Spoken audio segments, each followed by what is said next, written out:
আসসালামু আলাইকুম সুপ্রিয় দর্শক, welcome back to my channel. চলে আসলাম নতুন একটি মিষ্টির রেসিপি নিয়ে। আজকে বানিয়ে দেখাবো নারকেলের সন্দেশ বা নারকেলের বরফি। মাত্র 3টি উপকরণে 10 মিনিট সময় থাকলেই বানিয়ে ফেলা যাবে এই বরফি। আমার মতো মিষ্টি প্রিয় যারা, তাদের কাছে এই মিষ্টির রেসিপিটি খুবই ভালো লাগবে। রেসিপি ভালো লাগলে অবশ্যই একটি লাইক দিবেন এবং সাবস্ক্রাইব করে চ্যানেলটির সাথেই থাকবেন। আমি সরাসরি রান্নাঘরে চলে আসছি। একটা মোটা তলা বিশিষ্ট কড়াই নিয়েছি আর দিয়ে দিচ্ছি 1.5 কাপ কোরানো নারকেল। নারকেলটি মিহি করে কুড়িয়ে নিয়েছি।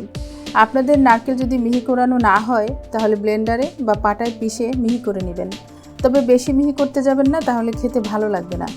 দিয়ে দিচ্ছি 1 কাপ চিনি। 1.5 কাপ নারকেলের জন্য 1 কাপ চিনিই যথেষ্ট।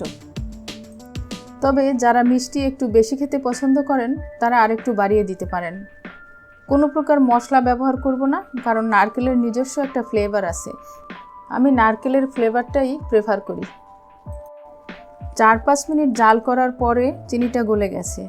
এই পর্যায়ে অল্প অল্প করে চালের গুঁড়ো দিয়ে দেব আর নারকেলের সাথে মিশিয়ে নেব।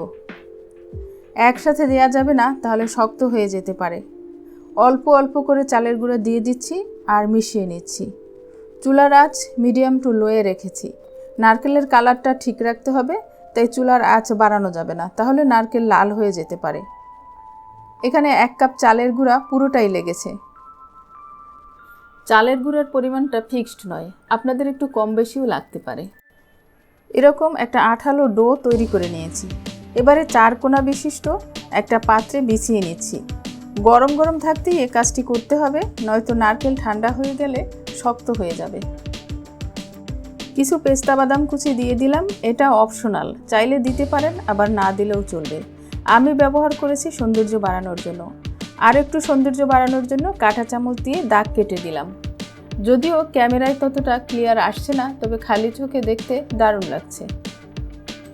বরফি বা সন্দেশ যাই বলি না কেন, এটা সেট হওয়ার জন্য 10 মিনিট রেখে দিলাম। 10 মিনিট পরে বরফি বা সন্দেশের আকারে কেটে নিতে হবে, অথবা যার যার পছন্দ মতো শেপে কেটে নিলেই হবে।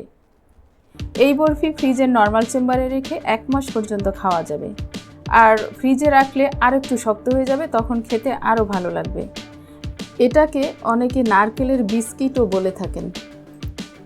মাত্র 3টি উপকরণ দিয়ে 10 মিনিটে বানিয়ে ফেললাম দারুণ মজার নারকেলের বরফি অথবা সন্দেশ। আশা করছি রেসিপিটি আপনাদের ভালো লেগেছে।